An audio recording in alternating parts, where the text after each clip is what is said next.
আল্লাহর নামে, পরম করুণাময়, পরম দয়ালু। একটি নিরাপদ সম্প্রদায়ের জন্য একীভূত এবং সমন্বিত জাতীয় প্রচেষ্টার মধ্যে সাধারণ নিরাপত্তার প্রচারের জন্য একটি জাতীয় প্রকল্প হিসাবে ন্যাশনাল সিভিল প্রোটেকশন প্ল্যাটফর্মটি সবার জন্য চালু করা হয়েছিল।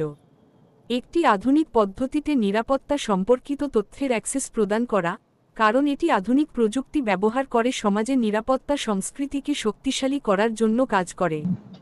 এটি জাতীয় প্ল্যাটফর্মের প্রথম পর্যায়, যেখানে উদ্ভাবন ক্রমাগত বিকশিত হবে, কারণ প্ল্যাটফর্মটি ইন্টারেক্টিভ এবং সম্প্রদায়ের মধ্যে নাগরিক সুরক্ষা সচেতনতা শিক্ষিত ও বৃদ্ধি করার লক্ষ্যে জননিরাপত্তা রক্ষার জন্য একজন ব্যক্তির কাছে গঠনমূলক সম্প্রদায়ের অংশগ্রহণের মাধ্যমে কর্মরত দলগুলিকে সাহায্য করার জন্য অবিলম্বে কাজ করার জন্য প্রয়োজনীয় প্রাথমিক জ্ঞান এবং দক্ষতা থাকা প্রয়োজন। ঈশ্বর বাহরাইনকে রক্ষা করুন এবং সর্বদা নিরাপত্তা ও নিরাপত্তার আশীর্বাদ পান। ঈশ্বরের শান্তি, করুণা এবং আশীর্বাদ। জেনারেল শেখ রশিদ বিন আবদুল্লাহ আল খলিফা, স্বরাষ্ট্রমন্ত্রী।